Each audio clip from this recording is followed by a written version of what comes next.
The power base of Jewish society and headquarters of the Jewish faith was the temple.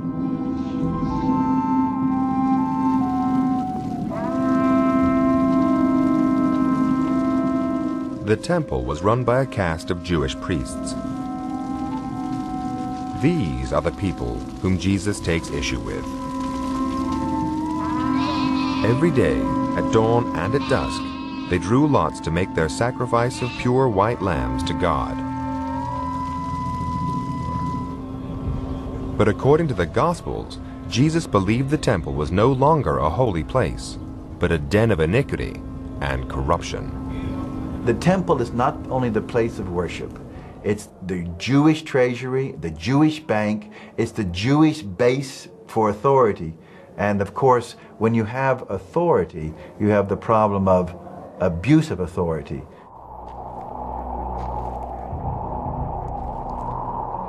Jesus was to become a fierce critic of the temple system, but he wasn't alone. Hanan Ashel, a Hebrew archaeologist, has found in the Dead Sea Scrolls evidence of widespread discontent. The scrolls were the work of a Jewish sect called the Essenes. They had walked out of Jerusalem in protest at the power of the temple priests and set up a rival community in Qumran, 20 miles away on the shores of the Dead Sea. If you needed incense for the altar, they knew how to make it. They wouldn't tell it to anybody else in order that that will be bought from their family. And the people in Qumran, in their scroll, they would criticize the priest for keeping those secrets and taking as much money from the temple budget as possible.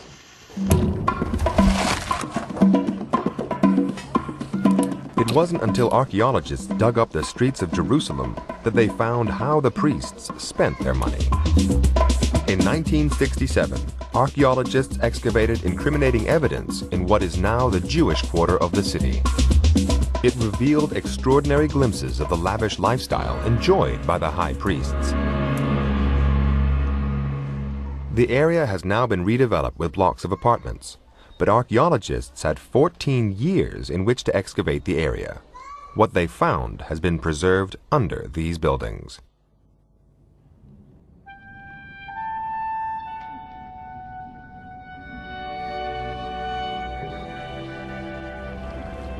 The remains of a large first-century house. It had been decorated and furnished in the finest styles of the period. Without doubt, one of the wealthiest households in Jerusalem. It was close by to the temple, so it could have belonged to one of the high priests, but there was no direct proof.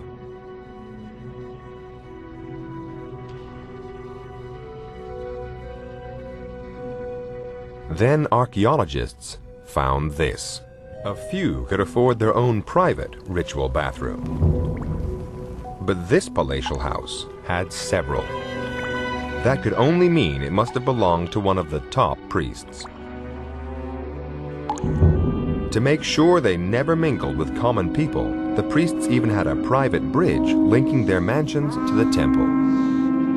The rest of the people, including Jesus, walked beneath them. But that was only half the story.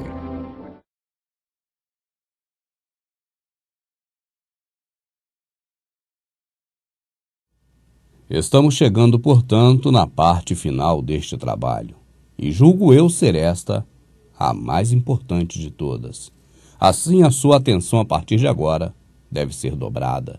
Se preciso for, volte o vídeo, quantas vezes for preciso, para que você possa perceber o que de melhor podemos fazer para o nosso Criador e o que Ele requer de nós.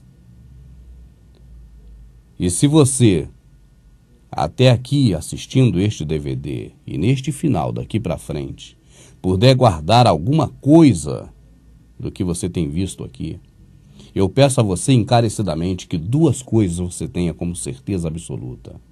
Primeira, o nosso Criador não se agrada de templos. O templo não foi criado por Ele e muito menos para Ele próprio. O templo foi criado por seres antigos que desrespeitavam o Criador e assim queriam adorar um outro Deus, chamado por eles de Deus Sol, que não tem a ver com aquele astro que está lá em cima exatamente, mas tem a ver com o Satanás, com o inimigo, com seus anjos, pecadores, demônios. E assim sendo, o nosso Criador jamais gostaria de ver você nesses lugares.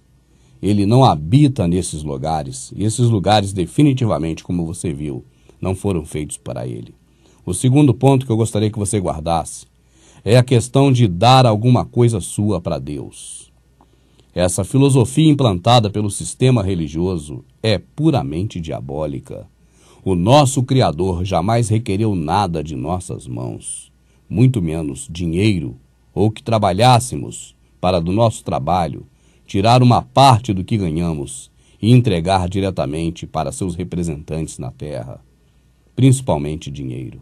O que podemos fazer para ser justo com o Criador é ser justo com o próximo. Com o próximo que nós vemos, a este sim, devemos vê-lo como se veria ao próprio Criador, porque o Criador faz morada em nós humanos. E sendo a morada do nosso Criador, o nosso irmão, nós jamais podemos destruí-lo, assim como está escrito. Todos saberão que sois meus discípulos, se vos amardes uns aos outros.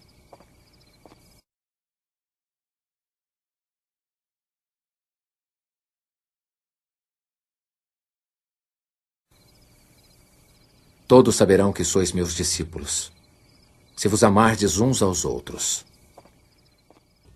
Desta forma, se você puder guardar deste trabalho pelo menos duas coisas, que sejam elas: não há uma só passagem na Escritura que diz que o nosso Criador pediu para si uma habitação. E ele, explicitamente, na Escritura diz que nunca nos pediu que fizesse para ele uma igreja, um templo, um local para habitação. E, junto a isso, ele não aceita nada das nossas mãos. The prophet of God.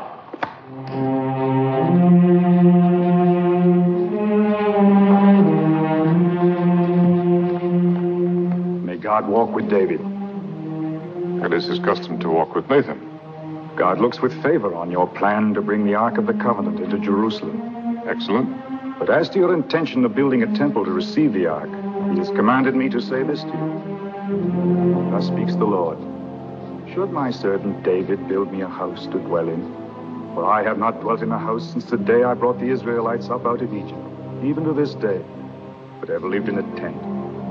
Have I ever, in all these years, demanded that a temple be built for me? Now therefore I say to David, I took you from the pasture, from guarding your sheep, to make you shepherd over my people, even over all Israel. Yes, I understand. God sees no need of a temple. Is that it? That is his word. Na Escritura está assim: E disse o rei ao profeta Natã: Eis que eu moro em uma casa de cedro, e a arca de Deus mora dentro de cortinas. E Natã disse ao rei: Vai e faze tudo quanto está no teu coração, porque o Senhor é contigo. Porém sucedeu, naquela mesma noite, que a palavra do Criador veio a Natã, dizendo: Vai e dize a meu servo Davi: Assim diz o Criador: Edificar-me-ás tu uma casa para minha habitação? Porque em casa nenhuma eu habitei desde o dia em que fiz subir os filhos de Israel do Egito e até o dia de hoje. Mas andei em tendas e em tabernáculo, e em todo lugar em que andei com todos os filhos de Israel, falei porventura alguma palavra, alguma das tribos de Israel, a quem mandei você apacentar, dizendo: Porque não me edificais uma casa de cedro? Ou seja, traduzindo em miúdos, o profeta Natã achou que poderia Davi fazer o que quisesse porque o Criador era com ele. Mas naquela mesma noite o Criador disse o contrário para Natã e mandou Natã ir até novamente Davi, dizendo: Vai e dize a meu servo Davi, assim diz o Senhor, Poderia meu servo Davi fazer uma casa para que eu more nela? Porque nunca habitei em casa desde o dia em que fiz subir os filhos de Israel do Egito até o dia de hoje. E eu andei nas tendas, nos tabernáculos, andei em todo lugar com os filhos de Israel. Agora, porventura, eu falei alguma palavra a alguma tribo de Israel, pedindo para que fizesse para mim uma casa de cedro? É isso que o Criador está falando. Ele está dizendo que nunca pediu a nenhuma tribo de Israel, que ele colocou Davi como pastor, ele nunca pediu a nenhuma delas que fizesse para ele uma casa de cedro. Se o Criador disse que nunca pediu uma casa de cedro ou uma habitação para ele, como pode alguém dizer que era da vontade dele que se construísse uma casa para sua habitação? Como pode alguém dizer que era da vontade dele que se construísse templos? Até a época de Davi, que encontrou graça diante de Deus e pediu que ele lhe permitisse providenciar uma habitação para o Deus de Jacó. Mas foi Salomão quem lhe construiu a casa. Todavia, o Altíssimo não habita em casas feitas por homens. Como diz o profeta, o céu é o meu trono e a terra o estrado dos meus pés. Que espécie de casa vocês me edificarão? Diz o Senhor. Ou onde seria o meu lugar de descanso? Não foi a minha mão que fez todas estas coisas? Ele não é servido por mãos de homens como se necessitasse de alguma coisa. Porque Ele mesmo dá a todos a vida, o fôlego e as demais coisas. Aprendemos com o sistema religioso que o povo de Israel adorava no templo. Se você for observar bem o que ocorreu de acordo com a narrativa da própria Escritura e o que nós vimos com este DVD, você vai observar que essa é uma grande mentira. Aliás, mais uma das muitas mentiras que nos ensinaram. Porque o templo era algo pessoal de duas das tribos de Israel, apenas Benjamim e Judá. As 10 tribos, ou seja, a maior parte, quase que a totalidade do povo de Israel que saiu de Abraão, estava em Samaria e adoravam no monte, porque eles eram também considerados como imundos. Assim, quando o sistema religioso, para justificar as suas práticas pagãs de templocentrismo, vem dizer que Israel adorava no templo, na verdade, estão mentindo e mentindo feio, se nós levarmos em conta que Israel não se compunham de 2 tribos, Benjamim e Judá, mas de 12 tribos, todos quantos saíram diretamente de Jacó. Assim, aquela passagem no poço de Jacó nos fala muito mais pelo que está escrito do que pelo que nos ensinaram, como veremos em seguida.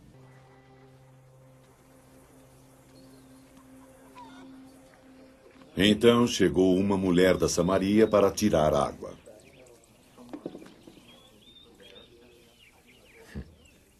Dê-me água para beber. Os discípulos tinham ido à cidade para comprar mantimentos. És um judeu e eu sou samaritana. Como tu pedes de beber a mim? Judeus não usavam os mesmos copos e potes que os samaritanos. Se conhecesse o dom de Deus e quem lhe está pedindo de beber, você é que lhe pediria. E ele lhe daria água viva. Senhor, não tens um balde e o poço é fundo. De onde pegarias essa água viva? Foi nosso ancestral Jacó que nos deu este poço, do qual ele bebeu com seus filhos e animais.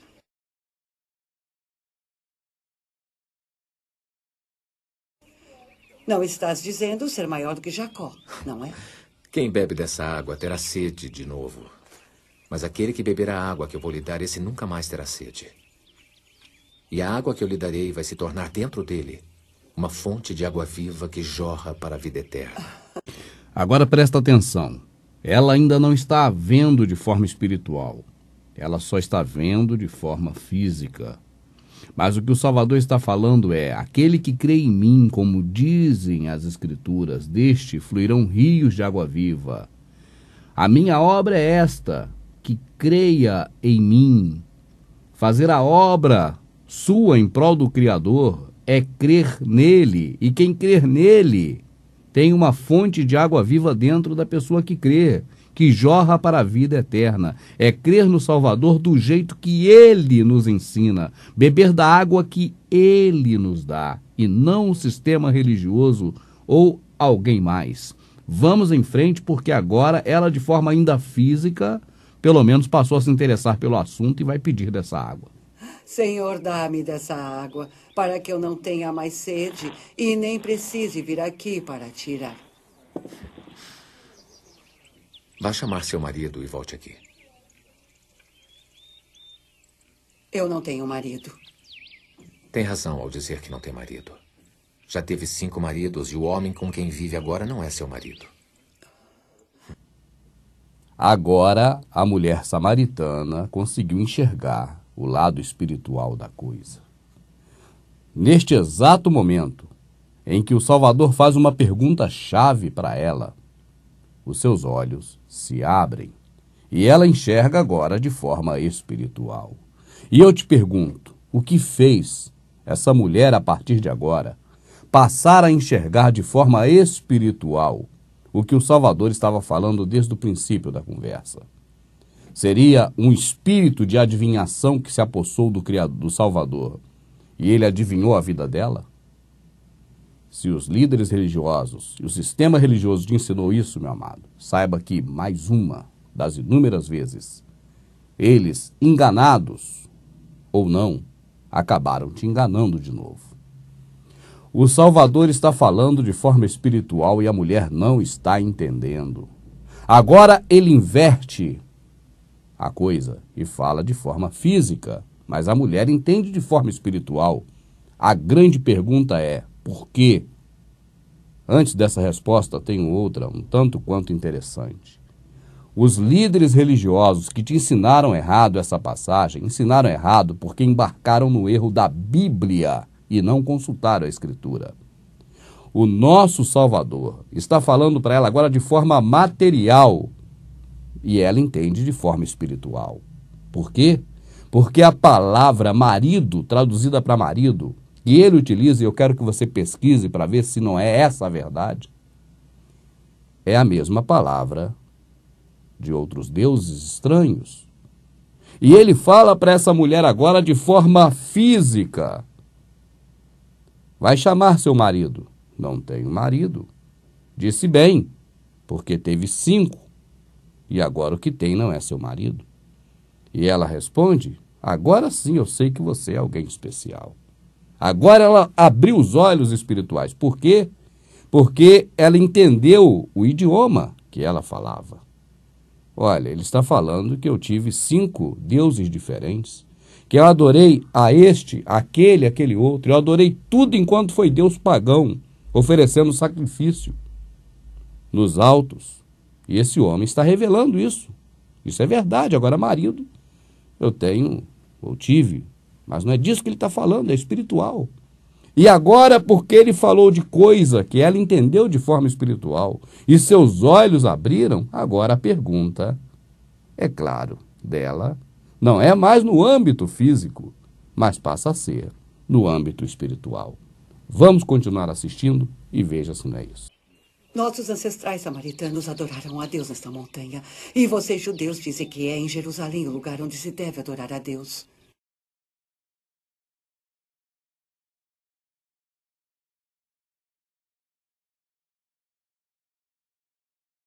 Vocês, samaritanos, adoram o que não conhecem. Mas nós, judeus, adoramos o que conhecemos, porque a salvação vem dos judeus. Está chegando a hora. E já é agora. Os verdadeiros adoradores vão adorar o Pai, em espírito e verdade, porque são esses os adoradores que o Pai procura. Deus é espírito, e todos aqueles que o adoram devem fazê-lo em espírito e verdade. Eu gostaria de ler na Escritura com você, mais uma vez. Até porque no filme ficou um pedacinho de fora e aqui na Escritura está completo. A partir do momento em que ela reconhece, ou pelo menos se abre à visão espiritual. Disse-lhe a mulher, Senhor, dai-me de beber. dessa água para que não tenha mais sede, e não venha aqui tirá-la. Disse-lhe o Salvador: vai, chama o teu marido e vem aqui.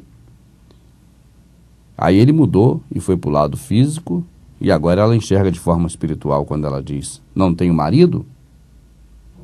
Disse-lhe o Salvador: disseste bem, não tenho marido, porque tiveste 5 maridos. Adorou no monte, adorou no templo de Salomão, adorou no templo reconstruído por Zorobabel, no templo de Herodes, e agora voltava a adorar no monte de forma errada, adorando o que não é o Criador. Então o que você tem agora, o que você adora nesse monte, não é verdadeiramente o seu Senhor.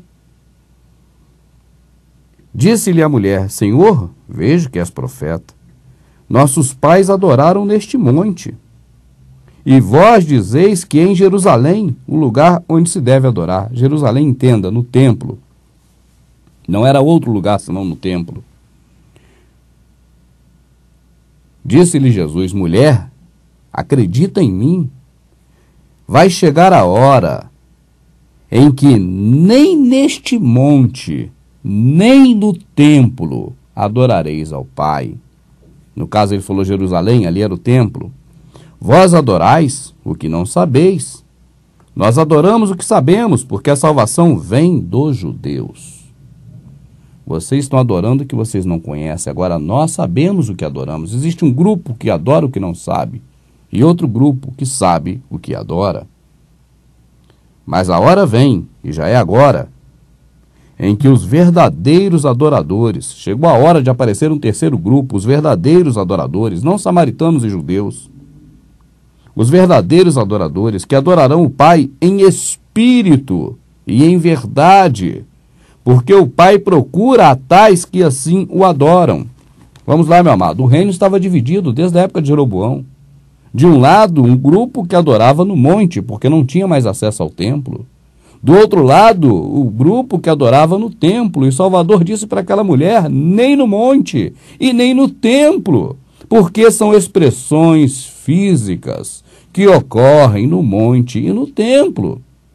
Ele está falando, entenda de uma vez por todas, de coisas espirituais. A mulher está entendendo de forma física, e eu pergunto a você: você está entendendo ainda de forma física que deve adorar com expressões humanas e não em espírito, e assim também, por consequência, em verdade? Se você adorar no monte, é um esforço físico de ir ao monte, é um local para fazer atividades humanas, físicas. Se você adora em espírito e em verdade, você não vai em monte nem a templo nenhum, porque a verdadeira adoração não é no templo e nem no monte. Você já viu que monte e templo são locais de buscar deuses pagãos, que na verdade não é o nosso Criador. Aí você pode dizer: não, mas eu posso adorar em qualquer lugar, até mesmo no templo e no monte. Se o Salvador falou nem no templo e nem no monte, então você poderia adorar em qualquer outro, menos no templo e no monte, porque a esses ele foi taxativo e disse: nem no templo, nem no monte, quando ele fala em Jerusalém, porque ele está falando de coisas espirituais. Ou será que não? E ele fala: porque o Pai é espírito, e importa que quem o adore em espírito e em verdade. Porque o Pai procura a tais que assim o adorem. O Pai procura, porque é difícil achar quem adora de forma verdadeira. Não como aquele povo dividido, que uns não podiam nem ter, a maioria não podia nem ter acesso ao templo. Eram proibidos até de tomar água no mesmo copo, até de puxar água do poço no mesmo balde. Ela falou: você não tem balde, porque ele não poderia usar o balde dela, porque ela era imunda. E o jeito desses dois grupos de adorar era o mesmo, no templo ou no monte. E o Salvador, falando de coisas espirituais, disse para ela exatamente, textualmente, que não é para adorar nem no templo e nem no monte, porque os verdadeiros, cadê os falsos? Você vê quem como falso? O espírita batendo tambor? Não, eles sabem que não estão fazendo nada para o Criador. Você vê quem como falso? Os Hare Krishnas, qualquer outra religião, Não, eles sabem o que estão fazendo. Se você for vasculhar os grupos e buscar dentre esses grupos onde haja uma divisão de falsos e verdadeiros, você vai ver que são apenas desse grupo o qual ele falou assim: saia dela, povo meu. Que onde o termo eclésia é tirados para fora de quê? Do sistema religioso, como Paulo saiu, como Pedro tirou quase 5.000 pessoas em um só dia com um discurso. Em que local ele fez o discurso? Onde o povo precisava ouvir porque estava sendo enganado. No templo. E é por isso que quase pagaram com as suas vidas. Não acabou ainda. O povo de Israel construiu esse templo como um local de moradia para o Deus Altíssimo. As leis dadas a Moisés pelo próprio Senhor Deus sejam guardadas para sempre na sua casa. E Salomão estava sempre dizendo que aquela era a casa do Criador. Essa história que Salomão inventou por conta própria, já que o Criador nunca lhe pediu uma casa, acabou se perpetuando. E até hoje, o sistema religioso repete que o local onde eles estão, ali, falando um monte de mentira para as pessoas, é a casa do Senhor. Eu não sei de onde eles tiraram essa cópia de templo. Se foi do templo criado para adoração a pagãos, a deuses falsos, durante toda a história da humanidade. Se foi do templo de Salomão, que o próprio Criador profetizou que destruiria, faria ele como fez a Siló. E assim o fez porque o destruiu totalmente, quando Nabucodonosor levou o povo cativo. Eu não sei se eles se espelham no templo de Herodes, aquele que o Salvador entrou lá derrubando tudo. Aquele que nosso Salvador, nele foi afrontado e teve que se esconder dentro dele para não ser morto por aqueles homens terríveis do sistema religioso. Aquele mesmo templo onde fora Judas buscar 30 moedas de prata, o preço que ele recebeu, o valor que ele deu ao homem mais benigno do planeta Terra em todos os tempos, o próprio Filho do Criador.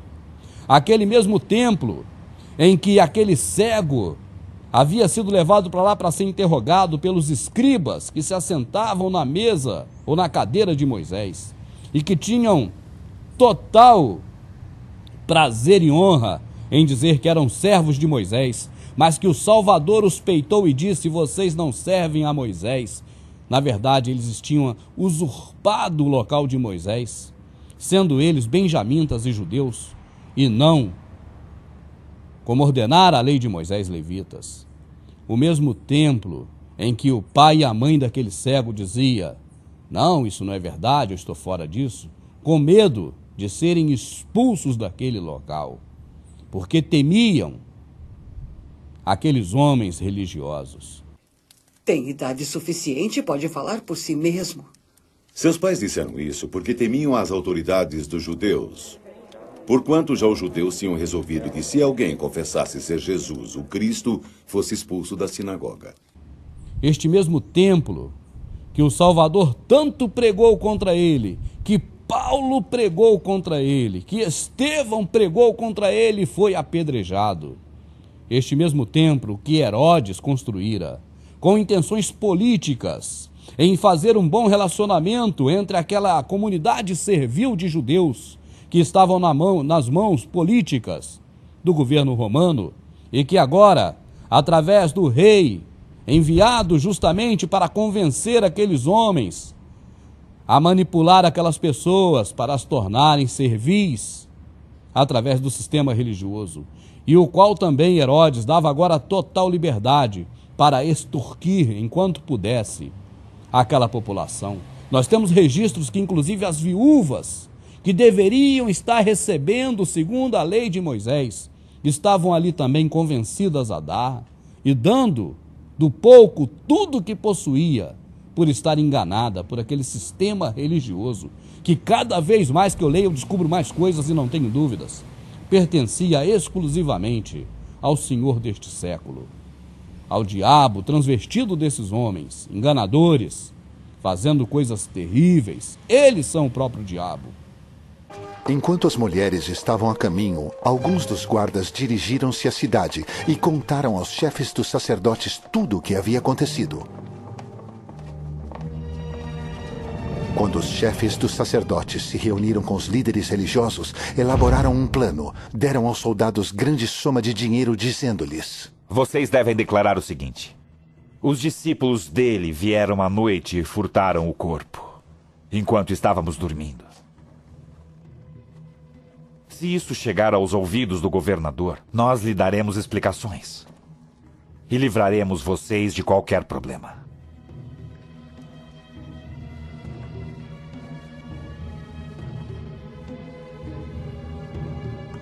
Assim, os soldados receberam o dinheiro e fizeram como tinham sido instruídos. E esta versão se divulgou entre os judeus até o dia de hoje. Os profetas do nosso Criador não cansaram de fazer denúncias e mais denúncias sobre o templo. Jeremias chegou a dizer: vocês dizem templo, templo, templo, como se o templo fosse algo que pudessem proteger vocês, mas vocês estão fazendo coisas que não agradam o Criador, e o Criador fará esse templo igual fez a Siló. Amados, é difícil você ver na Escritura boas referências a respeito do templo, porque já há muito tempo Ezequiel havia denunciado. Os homens agora estavam de costas para o templo, olhando para o Deus Sol, e continuavam sacrificando o mesmo Deus Sol que sempre sacrificaram a vida toda, e que os próprios hebreus, os próprios homens de Israel, aprenderam com os gentios dali de perto a sacrificar ao mesmo Deus Sol chamado Baal, em diversas oportunidades. Nós vemos isso na Escritura, mas nós não tínhamos percebido até então que era uma prática corriqueira, porque até mesmo os que estavam no templo adoravam, era o Deus Sol, desde a época em que Ezequiel os havia denunciado. E eu pergunto, ainda hoje não é assim? Que templo é esse que os homens constroem? Autorizado por quem? Eu não me canso de perguntar. É esse um templo feito de acordo com o templo de Salomão, que o Criador disse que derrubaria, que destruiria como destruiu a Siló, e destruiu? É esse um templo nos moldes daquele que Herodes construiu de forma política para agradar aquela população e proteger os interesses de Roma? É este o templo de acordo com os que Constantino tanto construiu, Adriano tantos templos construiu e todos do Império Romano construíram? Ou esse templo que você frequenta se parece com qual outro? Me mostre, me diga, porque eu não vejo na Escritura de forma benigna nenhum templo. Eu vejo Pedro indo no templo e no seu discurso falando a verdade, convencendo quase 5.000 pessoas a largar aquela porcaria de lado, tanto que eles não voltaram para casa. É uma boa pergunta ao seu pastor. Por que Pedro não voltou para casa quando ele converteu quase 5.000 almas no templo? Mas eles dizem sempre, olha, o povo se reunia no templo. E eu mostro para você, meu amado, não era no templo como você imagina o templo de Salomão. Não era nem aquelas práticas, porque na época de Salomão a ideia não era a mesma. Na verdade, Herodes havia criado tipo um shopping center da sua época. O templo de Salomão era muito diferente. Este agora novo tinha uma praça gigantesca, tinha alpendre, tinha pórtico, tinha tudo que aquela comunidade de Judá, aquela comunidade de Jerusalém esperava, um local para reunir. O templo, amado, não pense que era igual hoje, que um é de Silas, outro é de Pedro, outro de Paulo, outro de Barnabé, como hoje, de tantos homens que são donos do templo. Não. Aquele templo daquela época era um patrimônio político de Judá e Benjamim que estava ali em Jerusalém, e a população toda ali ia, não dentro exatamente do local, o templo sagrado, mas na área externa, que era muito grande, tudo era o templo, e é ali que o povo se reunia. Do mesmo jeito que as pessoas se reúnem hoje na Praça da Sé, e é uma praça católica. Não queira os cães gulosos, o sistema religioso enganar mais você, meu amado. dizendo que aqueles homens compactuavam com as coisas do sistema religioso, porque nem o Salvador que foi morto por eles, nem Estevão que foi morto por eles, nem Paulo que foi morto por eles, nem Pedro que foi morto por eles, nem Barnabé que foi morto por eles, e nenhum outro que foi morto por eles compactuou com aquele templo de Herodes, feito pelo rei Herodes. Será que algum dia teu pastor já te ensinou isso? Hoje você tem internet. E você consegue recorrer à enciclopédia britânica, a várias enciclopédias que são tidas aí como históricas e que você pode realmente confirmar se era um templo feito por Salomão ou por Herodes. O templo que Salomão fez foi destruído por Nabucodonosor, está escrito na Escritura. Esse novo templo não era exatamente aquele. What's happening right now? A hand. Is it burning or just a hand? Just feel it. Think it's Jesus? Yeah. Boom! Finish it, Lord!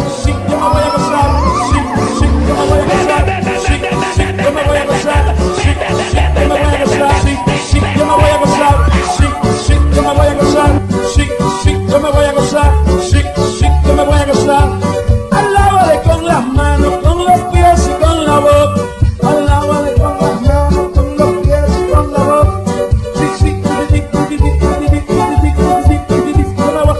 Yo me voy a gozar con Jesús del Nazaret. Cierra tus ojos, cierra tus ojos, cierra tus ojos y alaba al Señor. Sí, sí, yo me voy a gozar. Sí, sí, yo me voy a gozar. Sí, sí, que siento un fuego que me está quemando.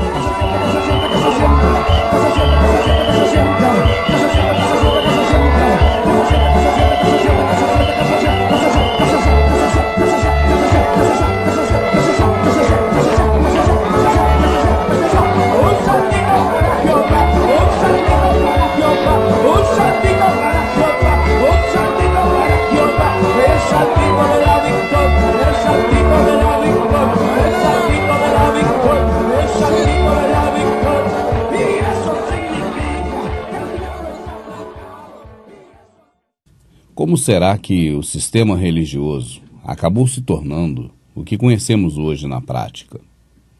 Como esses líderes religiosos de hoje aprenderam a atuar de acordo com aquilo que já iniciara Salomão nos primórdios, quando da construção do templo?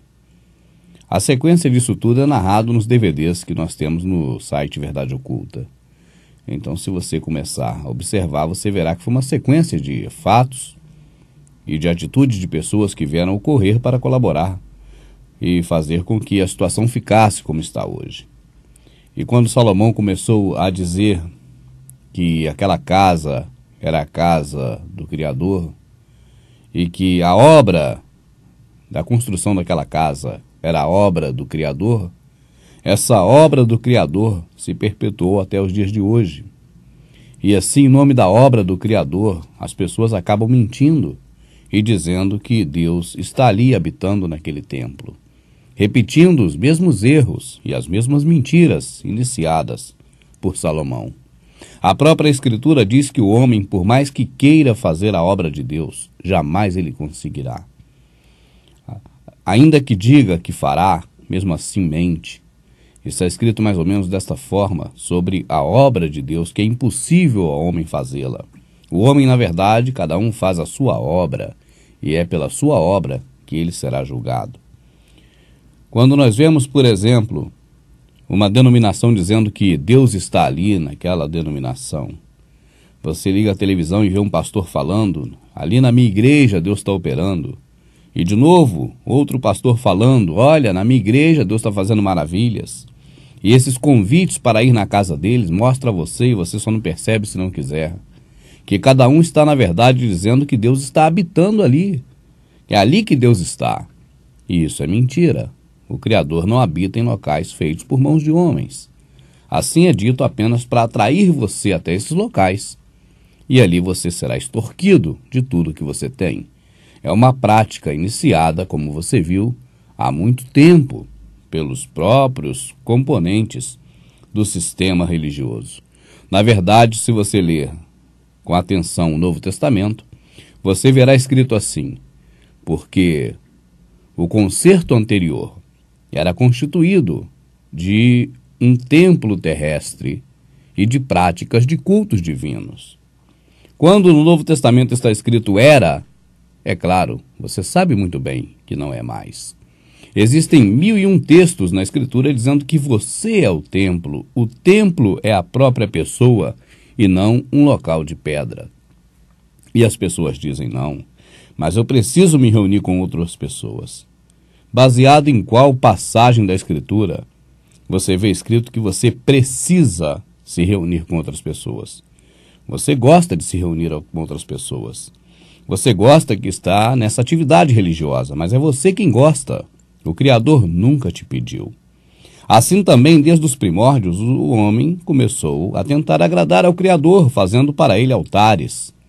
Mas apenas o homem próprio é que dizia que esses altares eram para o Criador, porque o Criador nunca pediu isso. E ele atesta em sua palavra que ele nunca pediu isso. Ele diz, andei tanto tempo no meio de vocês, eu tive muita oportunidade de pedir essas coisas, mas eu nunca pedi que fizesse uma casa para mim, e nem que fizesse a ele holocaustos e sacrifícios. Ele diz que está farto disso. Então, quando o homem montava um altar, e ali dizia que aquele altar era para o Criador, era o próprio homem que estava dizendo. Mas ele podia dizer, inclusive, que não era para o Criador, que era para qualquer Deus, porque isso é uma coisa do próprio homem, era o homem que estava fazendo. É como você ouve hoje uma música evangélica que diz, eu te amo, você é o amor da minha vida, eu quero me entregar a você, e depois fala, Jesus. Mas poderia falar, eu te amo, eu quero me entregar a você, você é amor da minha vida, Juliana. Seria a mesma coisa, porque a música é a mesma. Apenas a pessoa colocou uma letra com o nome Jesus para dizer que é gospel. E aí, enganar o setor da sociedade chamado evangélico, porque esse povo está aí para ser enganado de todas as formas. Esse povo está solícito a ser enganado e assim continuar perpetuando essas práticas que o Criador não aprova. Quando você vê, por exemplo, o Salomão, após o seu reinado, e após Roboão e os que seguiram Roboão, transformando o império de Salomão, político em religioso, você olha que eles fizeram o que Constantino mais tarde viria também a fazer. Porque Israel, até a época do templo, e que Salomão havia construído, aquilo ali era um império político. E depois que Nabucodonosor invadiu e acabou com a festa de Israel, eles se transformaram em império religioso. Desta forma, Herodes construiu aquele templo de uma forma política para poder perpetuar o império religioso dos judeus e os judeus ajudar Roma a governar aquele povo agora dentro do sistema religioso, fazendo com que o povo aceite melhor as coisas. E havia uma camarilha, um acordo para o mal, eles estavam mancomunados. Herodes deixava os sacerdotes, os escribas e fariseus fazerem o que queriam, e em troca, estes mantinham o povo alienado, mantinham o povo longe de arrumar problemas para Roma. Talvez você até esteja dizendo, olha, esses assuntos todos que estão nesse DVD estão muito repetidos. Essa passagem, por exemplo, que o irmão Rubens fala da viúva, aliás, da samaritana no poço, isso já ouvi isso em tantos DVDs. Esses DVDs estão muito repetidos e eu digo a você, na Escritura também está muito repetido, que você deve amar o seu próximo, que essa é a única coisa que o Salvador nos pede, que amemos uns aos outros. E embora isso esteja repetido de Gênesis a Apocalipse, inclusive nos livros, e principalmente nestes, que não foram incluídos na Bíblia, embora esteja assim em toda a Escritura, as pessoas não têm ensinado amor ao próximo por aí afora. Ensinam todo tipo de erro, todo tipo de coisa que desagrada ao Criador, mas o principal, o que ele pediu que agrada a ele, ninguém ensina. E por que será que está tão repetitivo na Escritura? Você vê que mesmo repetindo tantas vezes, muitos não aceitam essa verdade. Muitas vezes também ele repetiu, eu não habito em templos feitos por mão de homens, mas você insiste em ir para esses lugares. E assim também, nós repetimos sempre aqui para você, fazendo exatamente como está na Escritura. Bem profetizou Isaías acerca de vocês, dizendo, este povo me honra com os lábios, Mas o seu coração está longe de mim, em vão me adoram. Seus ensinamentos são apenas regras de homens.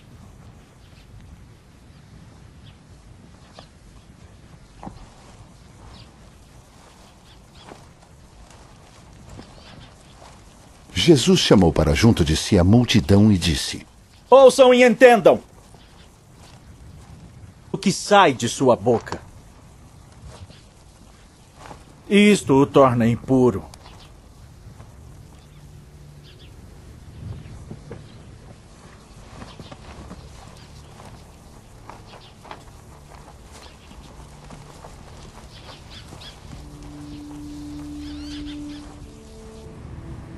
Existem algumas questões muito estranhas com relação ao que nos disse o nosso Salvador sobre aquele sistema religioso daquela época e o que nos disseram os líderes religiosos através do sistema religioso.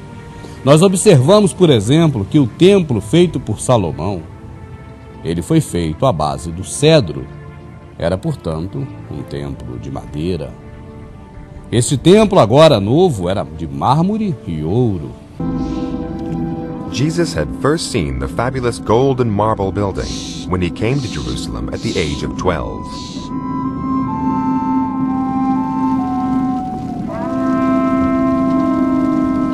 Você não nota alguma coisa diferente nisso? Nós observamos também que o sistema religioso da lei mosaica era constituído através dos sacerdotes, que eram pessoas escolhidas dentre a tribo de Levi, e agora estavam dominando o sistema religioso os escribas e fariseus e sacerdotes, que vinham das duas tribos que tinham ficado com poder sobre Jerusalém, Judá e Benjamim. E onde foram parar os levitas? Por que será que o Salvador chegou a dizer assim: os escribas e fariseus se assentam na cadeira de Moisés? Eu posso traduzir melhor para você. Por que será que nosso Salvador chegou a dizer assim: judeus e benjamintas estão no lugar em que deveriam estar os levitas? Por que será que o Salvador disse exatamente essas palavras: não cuideis vós do sistema religioso, que eu vos acusarei perante o Pai? Há um que vos acusa, Moisés, em quem vós esperais. Eles se diziam discípulos de Moisés, estavam sentados na cadeira de Moisés, e o próprio Moisés, segundo as palavras do nosso Salvador, seria exatamente aquele que iria acusá-los perante o Pai que está no céu. Qual seria essa acusação de Moisés? O que Moisés tinha de pessoal, dele próprio, para acusar essas pessoas? O que mais, senão a cadeira dele, que pertenceria aos levitas eternamente, que agora estava sendo utilizado, ou se assentando nelas, judeus e benjamintas, as duas tribos que ficaram em Jerusalém. As outras ficaram em Samaria, eram, portanto, samaritanos. Nós vamos chegar em um momento chave em que o Salvador encontra um samaritano pela frente. Ou melhor, uma samaritana, e tem uma conversa muito interessante entre ele e a samaritana. Mas é hora de desvendar um outro grande mistério. E você observe que os mistérios são muitos. E ainda tem muitos mistérios que esse humilde irmão não conseguiu descobrir. Mas enquanto não tirarem a minha vida, eu vou continuar pesquisando na Escritura e revelando tudo que está oculto, porque eu creio que essa palavra é verdadeira e não há nada oculto que não haja de ser revelado. Quero eu ser mais um instrumento da revelação dessa verdade e também que você seja mais um desses. Por isso eu estou dizendo essas coisas para você, para que você também, se ainda não era um revelador da verdade, que possa vir agora neste mundo tenebroso, onde o maligno mentiu, enganou, roubou, extorquiu, fez o seu papel, através desses homens que são, na verdade, seus discípulos, para que você possa ser luz entre esses e também ser um desvendador do mistério que esses homens colocaram, mais um a fazer-se com que a palavra venha a se cumprir e que não haja nada oculto que não venha a ser revelado. O templo como um local em que, primeiramente, os homens antigos, lá da turma de Nimrod, achavam que poderiam agradar ao Deus Sol e não morrer por conta do dilúvio, já que haviam pecado muito contra o próximo e desobedecido ao Criador mais uma vez. Então, naquela época, os altares que representavam o templo servia justamente para o homem buscar ali um meio para perpetuar um pouco mais a sua existência no pecado. Mais tarde, na época ainda de Nimrod, ele passou a ver o templo ou o altar como uma fonte de poder político. E isso durou até o período pós-Salomão. Salomão se utilizou do templo para manter o seu domínio político. E é claro que o templo, ou a justificativa do templo, o enriqueceu muito, porque a princípio as pessoas daquela localidade trabalharam como escravos, por amor ao Criador, achando que para o Criador trabalhavam, enquanto estavam trabalhando para, na verdade, Salomão, suas mulheres e seus deuses. Salomão chegou a recrutar 80 mil homens. A população de Israel, pouco antes, na época do seu pai Davi, total era de 77 mil homens. Apenas no período em que ele era criança, para quando ele começou a reinar. Se ele escravizou 80 mil homens, poucos deixaram de ser escravos, ou não entraram na lista de escravos de Salomão. Para você ver o grau de escravidão e de servidão que Salomão colocou o seu povo em função deste templo, que lhe daria autoridade e poder. Até aí o templo era poder. Depois deste momento, os povos se dividiram. 10 tribos ficaram em Samaria. E apenas 2 tribos, entenda bem, meu amado, 2, os levitas e os benjamitas ficaram em Jerusalém. E eu pergunto, e os levitas? Quem cuidava do templo? Você vê falar em levita em algum momento no Novo Testamento? Ou toda a culpa cai sobre os judeus? Porque os judeus era a maior tribo que existia. E compactuou com outra tribo poderosa, a tribo do rei anterior a Judá. Levi, no caso Saul, os familiares de Saul, do qual descendente direto era Paulo, fariseu, estavam dominando Jerusalém, juntamente com as famílias do rei mais recente de Davi. E estavam fazendo o que queria em Jerusalém. Agora vamos voltar no tempo. Vamos chegar um pouco depois do período em que Roboão, que o nome já diz Roboão, não é à toa, roubava muito aqueles povos. Depois do período de Roboão, passou-se vários reis terríveis por Israel, por Judá. Chegou a época de Acabe com a sua mulher, que não valia nada, Jezabel. E logo após esse período, assumiu um outro rei. E neste exato momento da história do Antigo Testamento, foi que templo passou a ser dinheiro.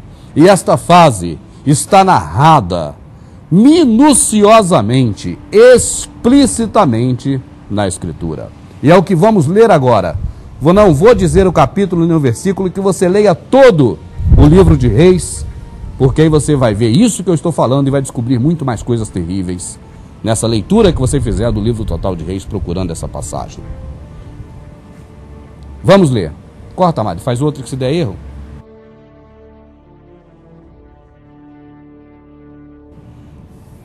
No ano 7º de Jeú, começou a reinar Joás, e 40 anos reinou em Jerusalém. E era o nome da sua mãe Zíbia, de Berseba. E fez Joás o que era reto aos olhos do Senhor, todos os dias em que o sacerdote Jeoaida o dirigia. Presta atenção, meu amado, nessa leitura que é importantíssimo. Então somente os altos se não tiraram, porque ainda o povo sacrificava e queimava incenso nos altos. Fazia tudo o que era reto aos olhos do Senhor, mas ainda não havia tirado os altares, e as pessoas ali queimavam incenso nos altos. Para quem queimava, não importa. O nosso Criador nunca pediu isso. Por isso na Escritura está bem claro assim.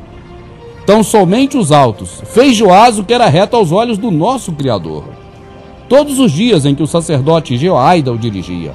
Então somente os altos se não tiraram, porque ainda o povo sacrificava e queimava incenso aos altos. A quem o povo queimava é o de menos, não importa se era para o Criador ou para o diabo. Isso não era bem visto pelo Criador, como você observa nessas palavras. Mas não é disso que trata o assunto dessa leitura. O assunto dessa leitura é o momento exato em que templo passou a ser dinheiro, porque até então templo era símbolo de poder, e neste caso o poder do reinado dos familiares de Salomão, já que as outras 10 tribos ficaram afastadas de Jerusalém e não podiam nem chegar perto, porque os samaritanos se tornaram imundos. Samaritanos foram as 10 tribos que moravam em Samaria, e não pessoas de fora de Israel, de fora de Jacó, de fora de Abraão, não. E disse Joás aos sacerdotes: todo o dinheiro das coisas santas que se trouxer à casa do Senhor, até então não se trazia dinheiro nenhuma, a saber, o dinheiro daquele que passa o arrolamento, o dinheiro de cada uma das pessoas segundo a sua avaliação, e todo o dinheiro que trouxer a cada um voluntariamente para a casa do Senhor, os sacerdotes o recebam, cada um dos seus conhecidos, e eles reparem as fendas, os buracos da casa, segundo toda a fenda que se achar nela. Sucedeu, porém é ao contrário. Sucedeu o contrário disso, que no ano 23 do rei Joás, os sacerdotes ainda não tinham reparado os buracos do templo. Aqui está as fendas da casa, se refere ao templo. Então o rei Joás chamou o sacerdote Jeoaida e os mais sacerdotes e lhes disse: por que não reparais as fendas da casa? Agora, pois, não tomeis mais dinheiro de vossos conhecidos, mas dai-o pelas fendas da casa. E consentiram os sacerdotes em não tomar mais dinheiro do povo, nem em reparar as fendas da casa. Porém, o sacerdote Jeoaida tomou uma arca e fez um buraco na tampa e pôs ao pé do altar. E a mão direita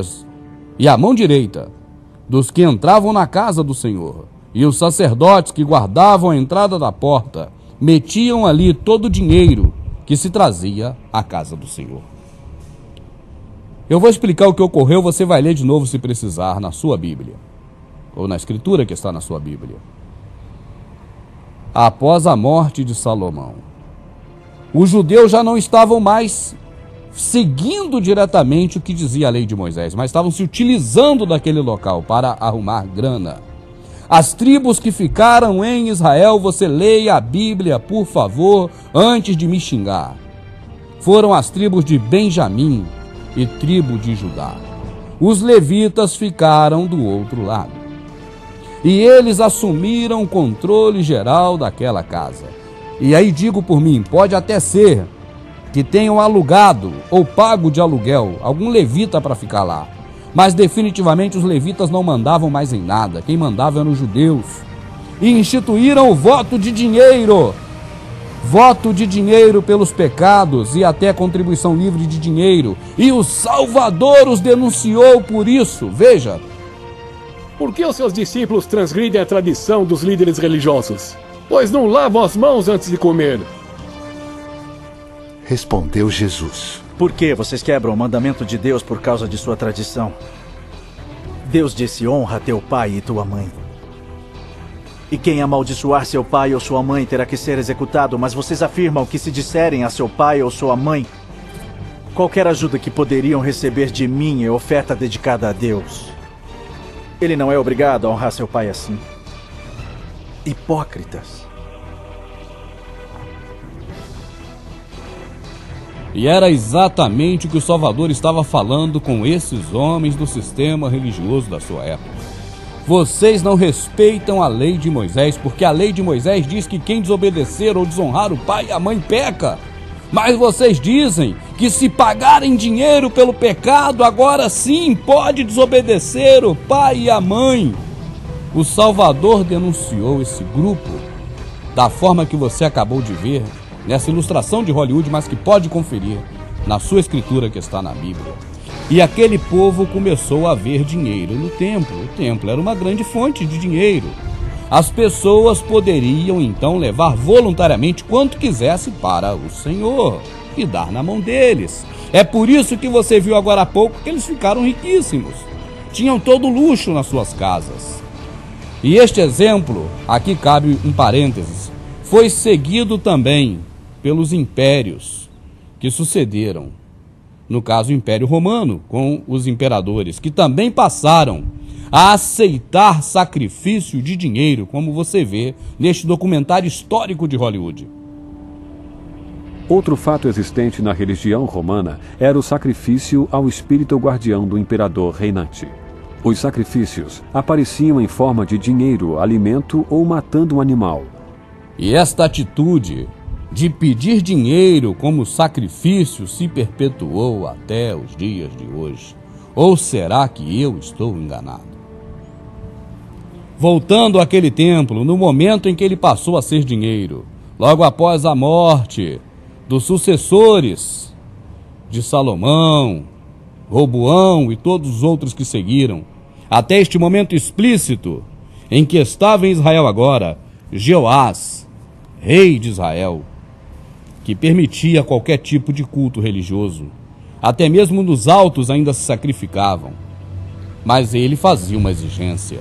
Olha, vocês sacerdotes, eu estou assumindo hoje o controle geral daqui do reinado de Israel, em Jerusalém, sobre as tribos de Judá e de Benjamim, que são vocês. Agora é o seguinte, olha, sacerdotes, vocês a partir de hoje, quando pegar dinheiro das pessoas aqui no templo, você pegue, mas pelo menos conserte aquele buraco que está no templo. Pelo menos conserte aquelas fendas da casa do Senhor que está ali. E ele passou 20 anos esperando. Deixa eu ler de novo para não cometer erro. 23 anos. 23 anos. Os sacerdotes ainda não tinham reparado as fendas da igreja. O dinheiro que se entrava ali, ele não passava, que não era para passar para a viúva, para a órfã, para a necessidade, que o Salvador, o nosso Criador, nunca mandou fazer isso. Não era nem para pegar em dinheiro. Não tinha dinheiro no negócio, eles que inventaram. Mas eles, 23 anos, tomavam dinheiro, dizendo que era para a obra do Senhor, para a casa do Senhor, para tapar os buracos. E a Escritura é clara e diz que eles, em 23 anos, não taparam o buraco. E eu quero que você leia mais do que isso. Está tudo escrito, é só você ler que ninguém mais te engana. Mas o certo é este. O momento exato em que templo passou a ser dinheiro foi nessa época. E está registrado de forma explícita na Escritura que está na Bíblia.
Bom, evidentemente, o DVD Templo é Dinheiro chegou ao final. E neste espaço, eu estou aqui ao lado da minha amada.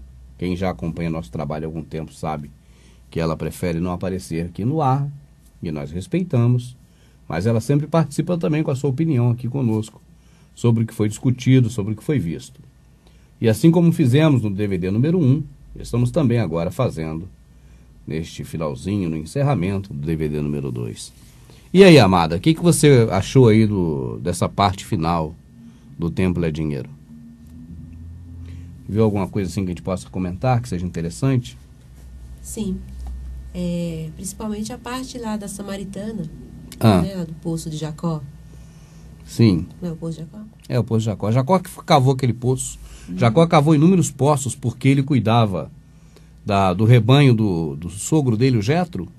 Sim. Não, o Jetro... Não, Labão. Labão. O sogro dele, o Jetro, era sogro do Moisés, pai da Zipora, ou Zípora. Mas ele cuidava do rebanho lá do Labão. Sim. Labão era um 7-1 amada, 7-1 formado. E ele cavava poços, né? Para poder alimentar as ovelhas. E ele era um agricultor, né? Então Jacó cavou muitos poços. Jacó era bom de trabalho. Jacó era um burro de carga. Ele era extremamente trabalhador. E aí o Salvador foi ali, né? Enquanto os discípulos estavam indo à cidade, ele se assentou no poço. Sim. E viu que uma mulher estava chegando e aproveitou para conversar com ela. Eu acho esse exemplo bom, porque você vê quantas vezes por dia, amada, nós temos a possibilidade de conversar com alguém sobre as coisas do Criador.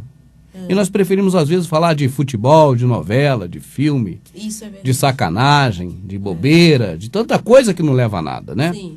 Eu penso que eu perdi muito tempo da minha vida falando de Elvis Presley, entende? Falando de bobeira. Hoje, a minha amada que conhece bem o amado, sabe que a gente não perde mais uma oportunidade. Pelo contrário, a gente cria oportunidade, né? Ontem mesmo a gente passava no nosso carro e tinha um pessoal da prefeitura trabalhando, limpando o jardim, e na hora que o sinal fechou, parei, não é verdade? Sim. Chamei aquele pessoal e falei, ô, meus amados, poxa, por que vocês acreditam que a prefeitura cuida tão bem assim do jardim, dos canteiros da rua, e o sistema administrativo, com o nosso dinheiro, não cuida bem das pessoas? Foi verdade. Eles falaram, e é mesmo. Aí eu joguei os DVDs para eles, do carro mesmo. Sim. Né, lançamos os DVDs, que o carro já estava saindo, porque o sinal havia aberto. Então, quer dizer, a oportunidade a gente tem que criar. Verdade. E o Salvador nos deu exemplo de tudo e também disso, da grande oportunidade que temos de falar dele. Então, quando ele se assenta naquele poço ali, né, que ele está ali, que vê uma mulher chegando, ele aproveita, eu vou falar para essa mulher da água viva. E você sabe, amada, que eu amo muitas passagens da Escritura. Sim. Eu amo o que saístes a ver, né? Verdade. Eu acho que essa é a minha preferida, eu entendo que ela fala muito. Uhum. E a passagem do poço também, ela é chave. Ela é uma chave para o entendimento. Se você for parar para analisar letra por letra do que está escrito na Escritura sobre esse contexto, você encontra muita coisa. Com certeza. Em uma passagem pequena, em que, infelizmente, o sistema religioso só usa para falar que ele era o adivinhão, que ele adivinhou que ela tinha 5 maridos. Se nem de homem, esposo, ele estava falando. É mesmo porque ele não ia acusar a samaritana de algo desse tipo, né, Rubens? Pra que expor a mulher? Eu sei, você disse bem que não tem marido, que eu só tive 5, sua vagabunda. Exatamente. O Salvador faria isso quando? De maneira alguma. Nunca ele faria isso. Então, Rubens, então explica assim melhor agora, né, sobre essa passagem, porque eu mesmo entendia dessa forma, sabe? Que ele falou espiritual, ele entendeu da maneira material, depois ele inverteu. O nosso Criador, né, e na figura do filho, ele é muito inteligente, amada. Salomão não era inteligente definitivamente. Com certeza. Se ele fosse inteligente, ele teria temor a um só. Esse é o princípio da sabedoria. Então, poderia dizer que ele era astuto, maquiavélico, frio, calculista. Ele tinha um raciocínio bom como Hitler talvez tivesse, como Stalin, como Napoleão, como tantos outros. Tá certo? Estadistas. Mas não inteligência. Inteligente era, é e sempre será o nosso Redentor. Aquele que morreu e está vivo novamente, que é por nós, é o único representante nosso. Esse é extremamente inteligente. Sim. Você vê a atitude de inteligência desse homem que você nunca viu em nenhum outro e nem verá. Então, esse é inteligente. Então, quando ele começa a falar com a mulher samaritana, ele usa o jeito, né, dele de mostrar o invisível se tornando visível. Ele busca uma analogia, né, do que a pessoa não vê, para agora a pessoa passar a ver, de acordo com o que ela consegue ver. Ela vê o físico. Ela não consegue ver o espiritual. Então ele agora começa a fazer analogia. E ele fala, mulher, dai-me de beber. Mas isso é estranho. É estranho porque aquele povo estava dividido. Havia uma parcela da população no local que não suportava a carga do Salomão e da família dele, dos sucessores de Salomão. Exatamente. E preferiram ficar de fora. Participavam de um grupo seleto. Agora, para os que ficaram lá em Jerusalém, eles eram os donos da verdade. Eles tinham um templo do Senhor. Eles tinham a casa do Senhor, eram representantes do Senhor, usurparam esse direito. roubaram esse direito dos levitas. Os levitas. Mas tinha levita lá, então tinha assalariado por eles, porque compactuava. E não era para estar lá, porque lá tinha duas tribos. E era Benjamim e Judá, não levita. Então você vê que tem algo errado. Tem algo estranho. Agora, ele diz, mulher, dai-me de beber. E a mulher se surpreende, porque era um povo que achava que ela era imunda. E ela falava, esse cara está de armação comigo. Eu sou imunda, eu sou prostituta não porque se prostituía com homem, mas filha da prostituição como nós. Sim, sim. Nós não éramos porque o Brasil naquela época não era o que é hoje. Mas se fosse assim uma analogia, um exemplo, dizendo assim, o Brasil existia na época e era ali do lado. Então nós seríamos brasileiros imundos e prostitutos. Exatamente. Não é verdade? Sim. Então ela também era uma prostituta imunda para eles, embora tivesse nascido diretamente de Jacó. É. Né? Você até abre um parênteses aí, amada, pode? Sim. Quando você vê que o seu Criador fala sobre bons exemplos e maus exemplos, ele usa o levita passou de largo do homem que estava caído. O sacerdote passou de largo do homem que tinha caído. Sim. Os religiosos da época, né? Os donos da verdade. Exatamente. Agora, o samaritano foi o bom samaritano. É. Os excluídos. Os excluídos. Samaritano. Legal, é verdade. Dá certo? Certo. Então, fecha os parênteses. E aí ela fala, como você sendo judeu vai pedir logo a mim, que sou imunda? Aí ele fala, mulher, se você soubesse, se você compreendesse as coisas espirituais, né? Se você compreendesse as coisas espirituais, você estaria pedindo a mim. Exato. Não é verdade? É. E ele continua falando, porque o meu ensinamento, ele é um ensinamento não para essa vida, não para comer o melhor dessa terra. É. Não de teologia da prosperidade, mas o meu ensinamento é para a vida eterna. E ela fala, o poço é fundo. Não dá para alcançar isso, a água está muito longe. Né? É. O poço é fundo, e como poderá tirar essa água viva?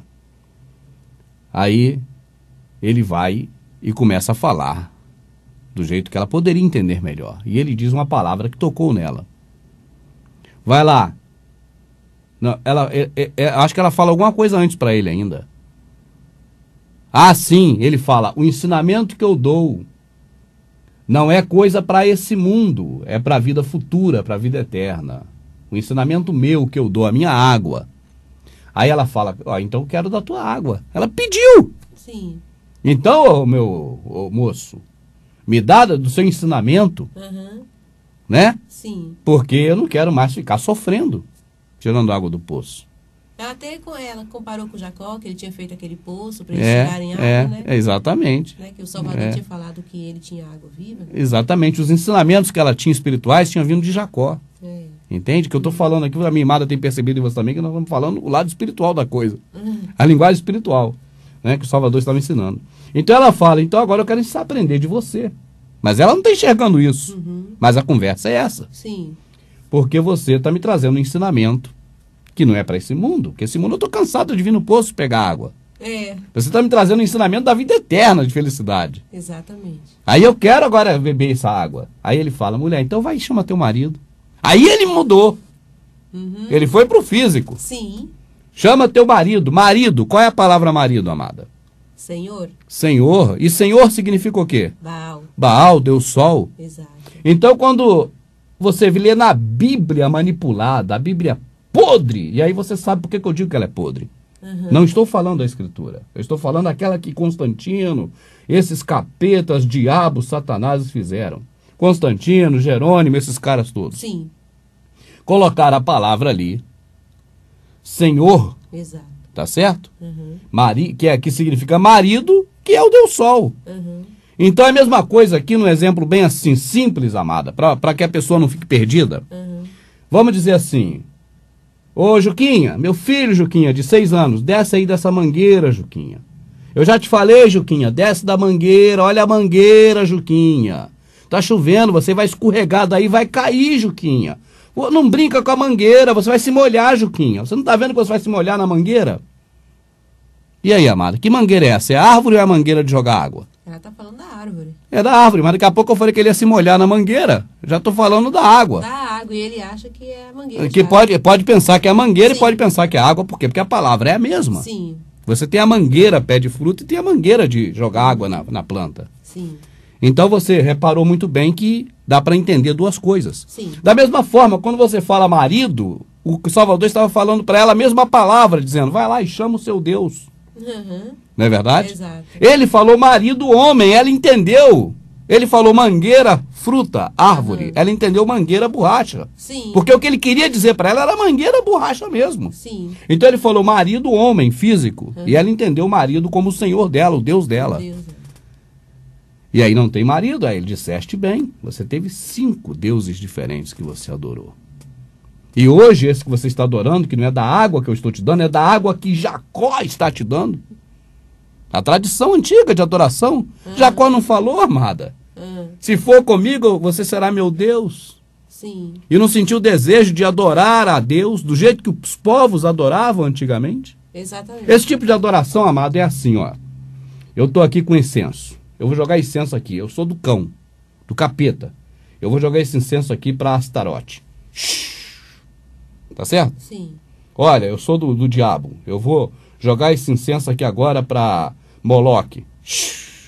Agora eu sou de Deus. Eu vou jogar esse incenso aqui para Deus, ó.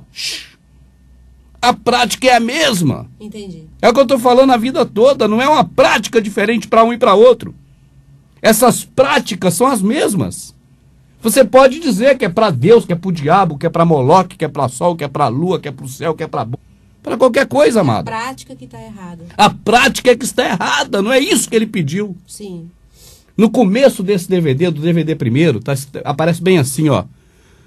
Se vocês entendessem o que significa misericórdia quero e não sacrifício, vocês não teriam matado muitas pessoas.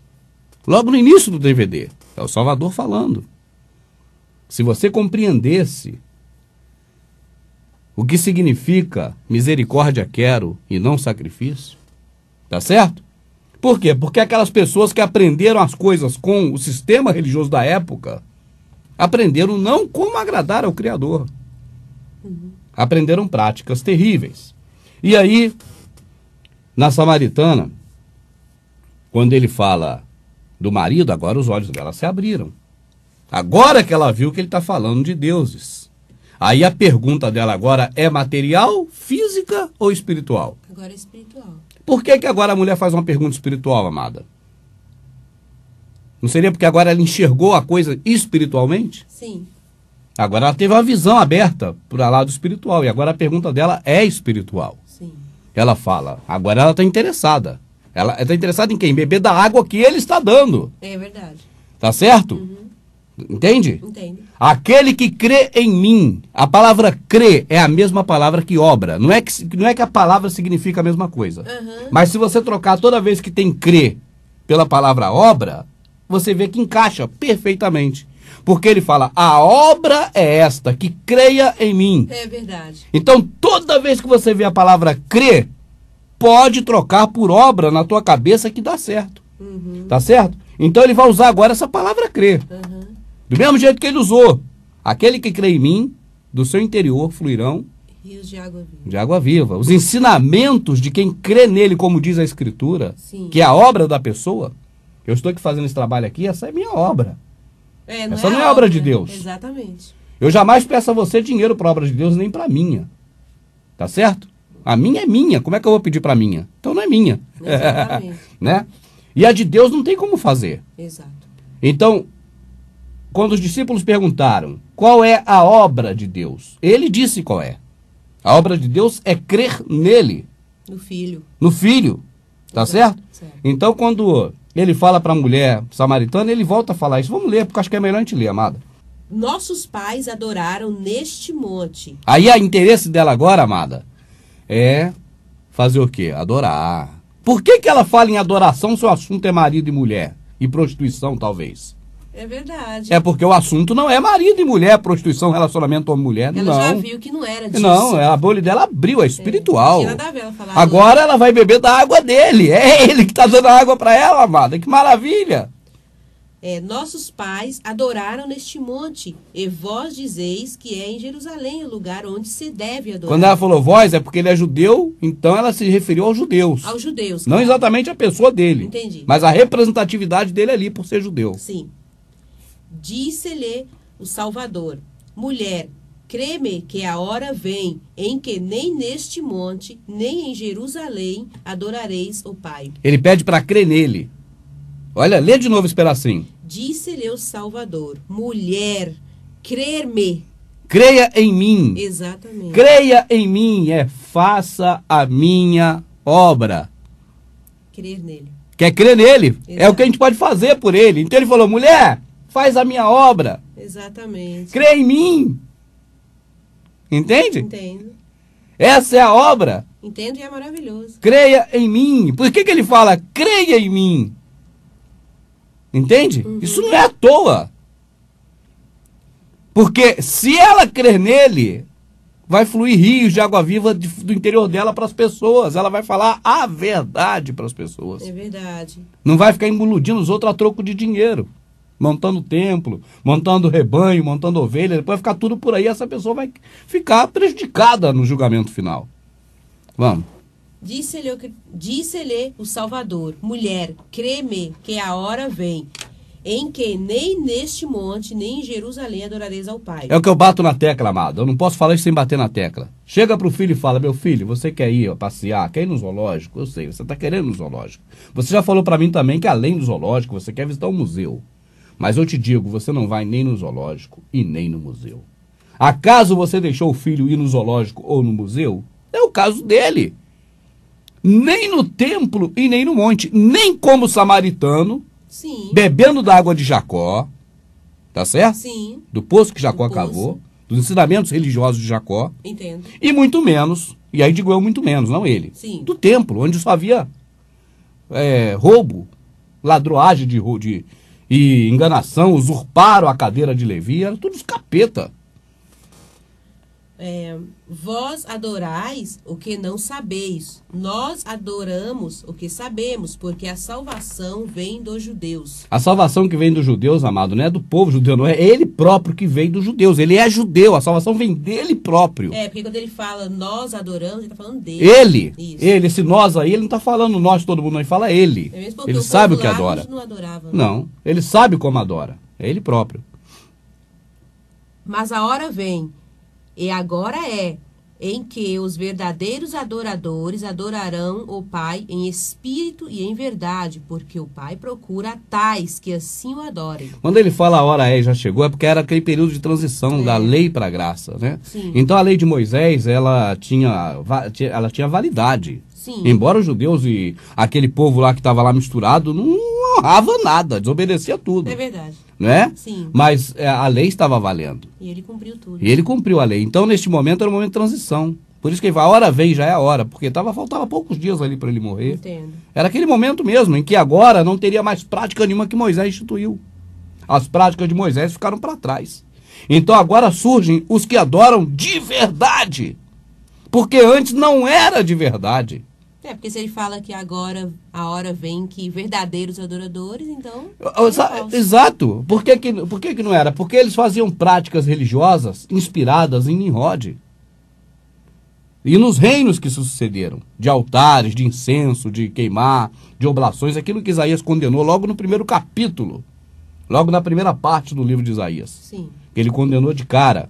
Reunião solene, que é culto. O culto que tem hoje é a missa, né? E ajuntamento, esse troço todo. Agora, quando eu falo ajuntamento, amado, eu não estou falando contra as pessoas se reunirem para aprender. É isso que deve fazer. Sim. Não é isso que eu digo. Eu digo essa reunião social de bater palma, de fazer um show para todo mundo ver e aplaudir. Que é o que ocorre, esses eventos que ocorrem nesses lugares. Aquilo é show. Né? Um templo para quem sabe, canta para o Senhor. Só canta para o Senhor se estiver cheio de gente ali. Se estiver sozinho, não vai cantar. Porque não é para o Senhor, é para as pessoas. O artista só vai se tiver dinheiro. É isso que eu estou falando. Agora, a pessoa se reunir para estudar a Escritura é o que deve fazer, né? Exatamente. Desse ajuntamento. Porque Paulo acusou foi aquele ajuntamento, para cumilança. Né? Quando não vos louvo nos que vocês se ajuntam, não para melhor, mas para pior. Então, repete esse pedacinho aqui, porque ficou alguma coisa Mas a hora vem, sim, e agora em que os verdadeiros adoradores adorarão o Pai em espírito e em verdade. Agora, veja bem, espírito, esse é o detalhe. Porque aquele pessoal adorava com expressões físicas. Sim. Isso é expressão física humana. Exatamente. Seja cantar, louvar. Quando eles falam muito de Davi, dançava e louvava, amada. Porque o Velho Testamento está cheio de negócio de louvar, louvar, louvar. Eles faziam isso, o Salvador, o Criador, nunca pediu. É verdade. Tudo que tem fôlego louva é o Senhor. Quem falou isso? Foi o Criador que falou isso? Foi Davi, pô. Sim. Tá certo? Certo. É que eles acham que Davi é o próprio Jesus, ou seja, o nosso Salvador, e tem que seguir Davi. Não, porque é bíblico, é bíblico. Rapaz, se você seguir Davi, você está frito. Davi no leito de morte desobedeceu no leito de morte. Porque ele insistiu em colocar o filho que não era o primogênito. É verdade. Salomão. Já tinha morrido aquele outro, Absalão, e agora era Adonias o da vez. Seria Adonias. Mas ele peitou e botou lá Salomão. Entende? Entendo. Filho de um casamento lá da Betseba, que ele matou o marido dela. Um troço todo errado. Exatamente. E qual foi o pedido de Davi no final da vida? Mata Simei. Olha, tem um cara lá que me tacou uma pedrinha no dia que eu passei lá. Eu ia lá fazer umas lambanças lá junto com o Joabe, que esse cara tava com raiva de mim e tacaram uma pedra em mim. É verdade. Tacou pedra no Davi, não foi na covardia não. Davi estava cercado dos dois lados de seguranças, está escrito, amada. Sim. Davi tinha aqueles seguranças dele com Joabe, que era um carrasco. Aqueles caras todos ali. Joabe foi fiel a Davi, mas era um carrasco. Matava quem Davi mandava. Fazia o que ele pedia, era fiel a ele. Sim. Agora, aqueles caras ali, Davi no meio. E do lado, segurança e do lado outro. E Simei estava tão injuriado com ele que tacou a pedra nele. Sim. E xingou defender, ele. Né, a família dele. Mas por que tacou uma pedra no cara vai matar o cara? Não justifica. Não justifica. Então tem essas coisas. Mas vamos lá. Então vai seguir Davi? Então eu vou debutar com a pedra de você, tu manda matar ele, ué. Não, mas naquele tempo era antes de Jesus. Rapaz, a lei do Criador do amor ao próximo, ela sempre existiu. É verdade. Ou acha que ela só veio existir depois que o Salvador morreu?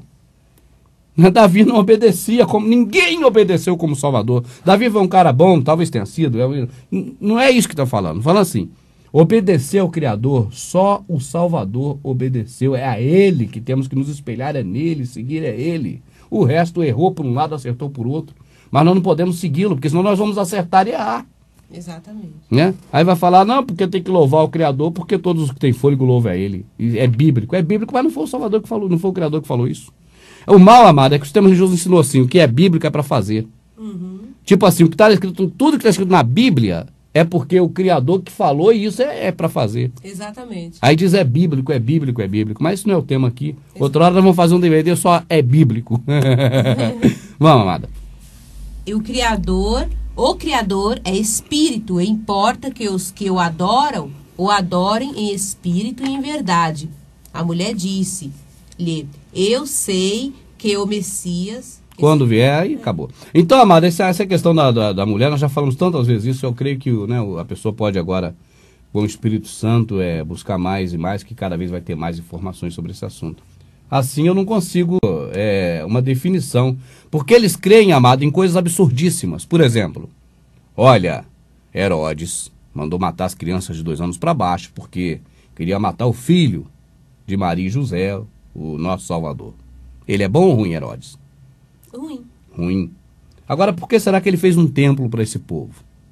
Ele ficou bonzinho e fez um templo para o povo, um cara ruim? Não. Ele covardemente queria matar as crianças, não é verdade? Sim. Herodes era um cara, assim vamos dizer, um governante, né? Um político. Então, por que será que Herodes se interessou em fazer um templo? Porque ele se converteu e virou um cara ao lado do Criador. Se ele se converteu, como é que mandou matar os meninos todos? Isso é covardia. E ainda mais para pegar no meio desses o próprio Salvador e matá-lo. Então, se você acredita que aquele templo que Herodes fez foi para o bem, então eu creio que você está crendo em coisa estranha. Da mesma forma, o sistema religioso nos dizem, porque Constantino ficou bonzinho, se converteu ao cristianismo. Se converteu, é verdade. Eu vou ficar aqui imitando o Dudu, que o Dudu não consegue falar sem rir. O Dudu só fala aquelas coisas e ri, porque, amado, tem hora que não dá mais. É verdade. Acho que é isso que ele sente, né? Acho que o Dudu sente isso que eu estou sentindo aqui agora. Com a moedinha aqui no chão. O que acontece? Poxa, Constantino ficou bonzinho e criou um templo? Pergunta por que tem o direito de culto livre, na maioria, não em todos, claro, mas na maioria dos países, inclusive no Brasil. O direito de culto é livre, de prática religiosa. Porque o governo se interessa pelas coisas do Criador? Não. Não. Por que Herodes fez aquele templo para os judeus? Porque se interessava pelas coisas do Criador? Também não. Não. É para deixar o povo entretido, alienado, preso ao sistema, manipulado, fácil de se controlar. É verdade. Tudo que o pastor fala, a pessoa faz. Até comer cocô, se o pastor mandar o padre, eles fazem. Porque xixi, mijo, urina, o padre manda e as pessoas bebem. Verdade. E eu sei do que eu estou falando. Mijo, as pessoas bebem porque o padre falou para beber.